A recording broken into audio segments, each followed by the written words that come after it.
Assalamualaikum, what up guys? So nice to meet you again in the somehow segment.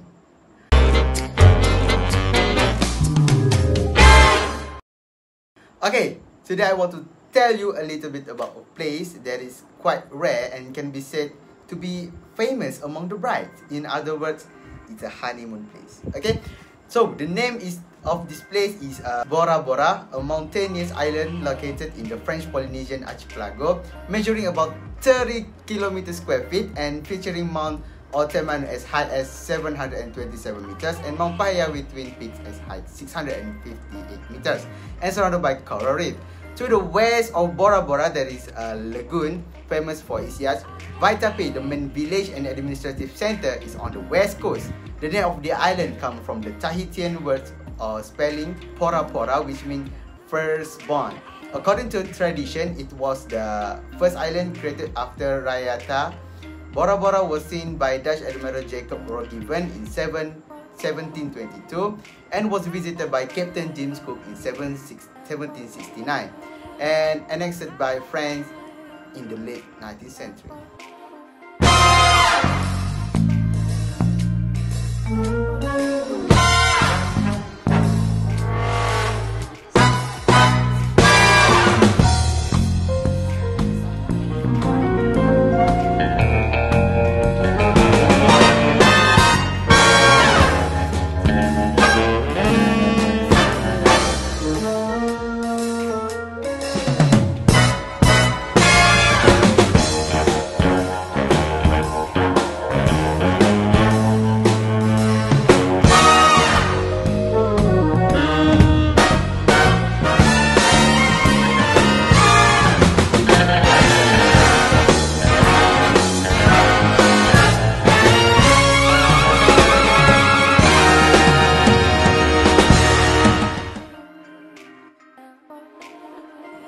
Apart from that, their cultural background is a bit scary to listen to, but never mind. A few decades ago, the Protestant preacher who arrived in Tahiti in 1797 and the Catholic France shortly thereafter.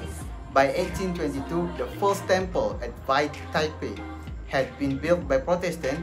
Unfortunately, they made a joint effort to eradicate Polynesian culture through the destruction of marae, which is temple, and carving, as well as banning dance and religion. The marae at that time was the center of religious ceremony and others.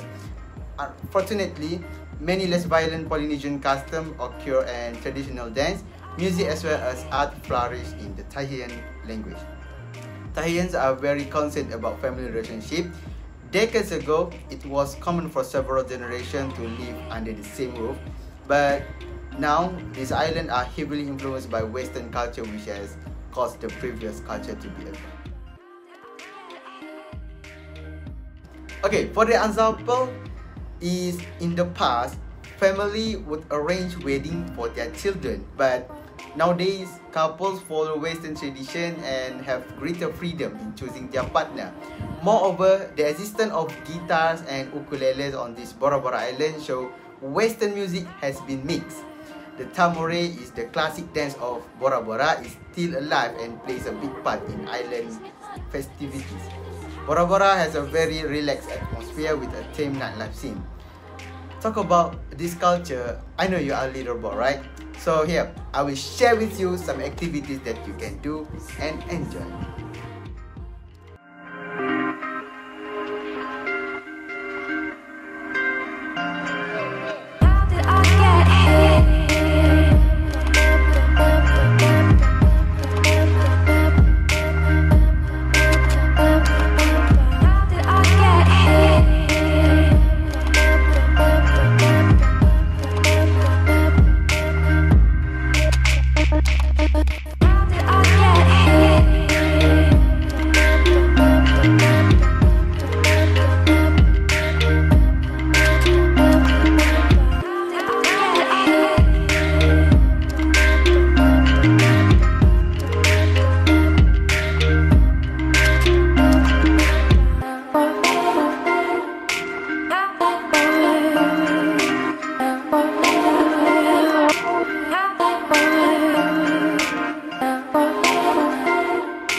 4x4 excursions. If you have too much sand between your toes and salt water in your eyes, or you just need a break from your resort, I guess you should consider exploring the island on 4 wheels.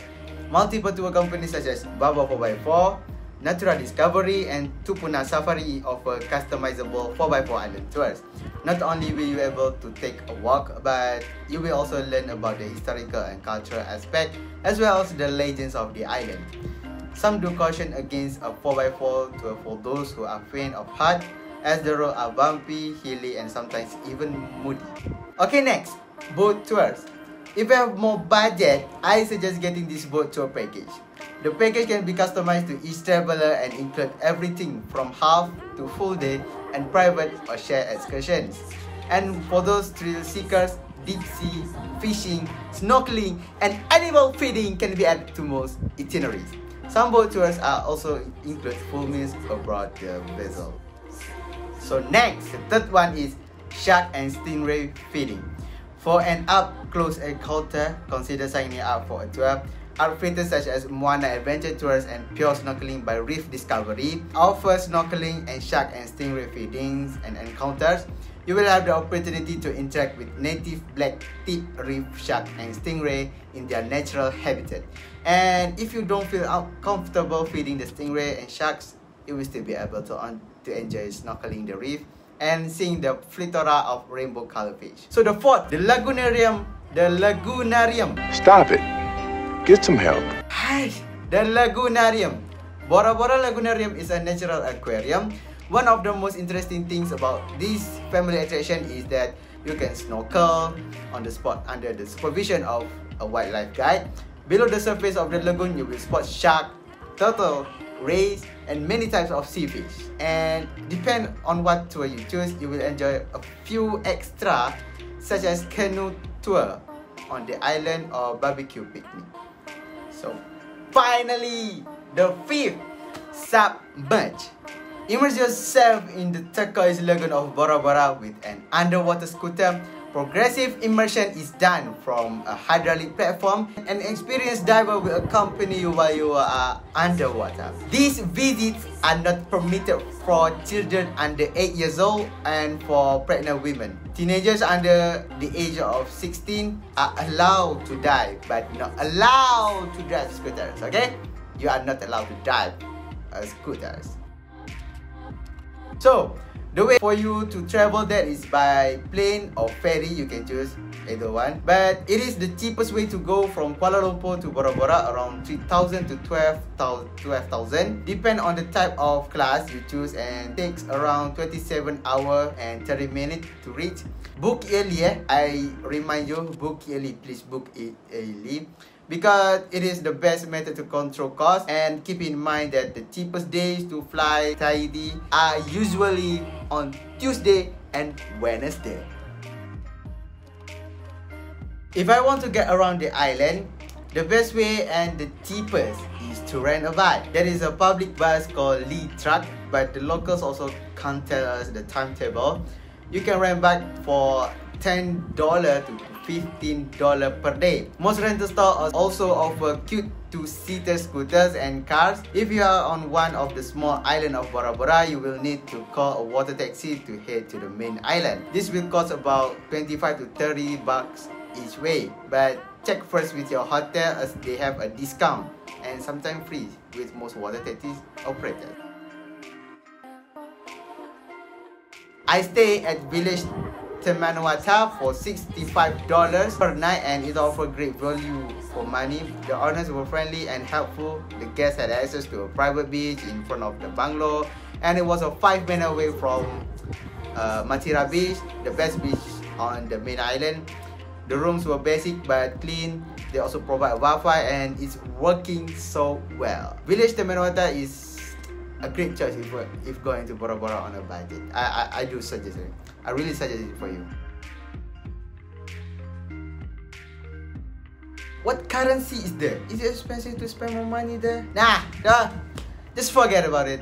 The currency used in French Polynesia is the French Pacific franc, abbreviated XPF or CFP. Denominations are available in 1, 2, 5, 10, 20, 50, and 100 coins. and 500, 1000, 5000 and 10,000 bills. The exchange rate with the euro is a fixed flat rate. 1 euro equals to 119 Pacific franc, but it fluctuates against the US dollar. In the French Polynesian island, including Bora Bora, they use the Pacific franc, which has the code SPF. If you go to a currency conversion website like XE, you will be able to get an accurate rate for today. As a rough guide, 1 US dollar is about 90 XPF, but this does change, so have a look when you are booking and when you are going to your vacation. Please have a look. Talk about money. How much money do we have to spend?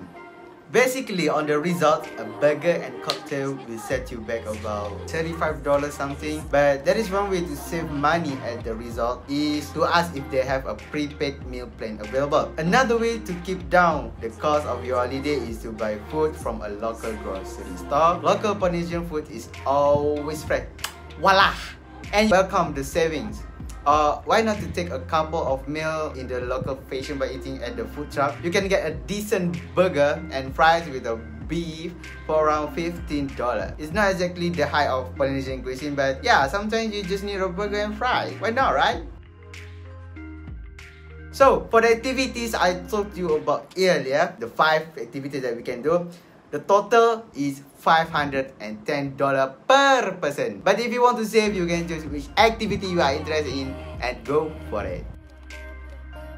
Among the foods that I need when to traveling are simple foods for the stomach, such as snacks, kaiju, soap, junk food, something like not too heavy. And among the local foods that are worth trying are foie gras. Foie gras. Oh!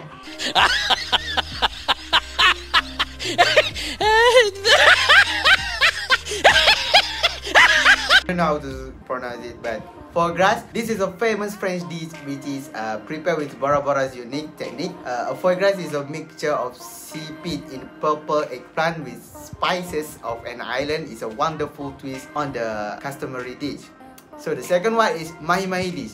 It is usually prepared with vanilla sauce. The tourists of Bora Bora really enjoy this dish and appreciate them. The vanilla they use in this is ground in Bora Bora Island, so we can see the fresh vanilla dishes in this island. This dish is considered as best dish in Bora Bora. And the third one is poison crew. It's not racun, okay? It's not racun, but poison crew. It is a national dish of fresh Polynesia. Poison crew means a raw fish in French with a taste bad. Firstly, the fish is lightly cooked in a lemon juice and then it is mixed with fresh salad and bathed in coconut milk. Mostly the poison crew is prepared with fresh tuna and also include chicken, sweet potato, breadfruit, rice, local fruits too. And the last one is the trio. This dish is prepared with Tahitian fish for a real taste of French Polynesia. This dish includes island flavor like vanilla, curry or lime. It is the favorite dish of the tourists of Bora Bora. So that's all from me. See you next time on the next video.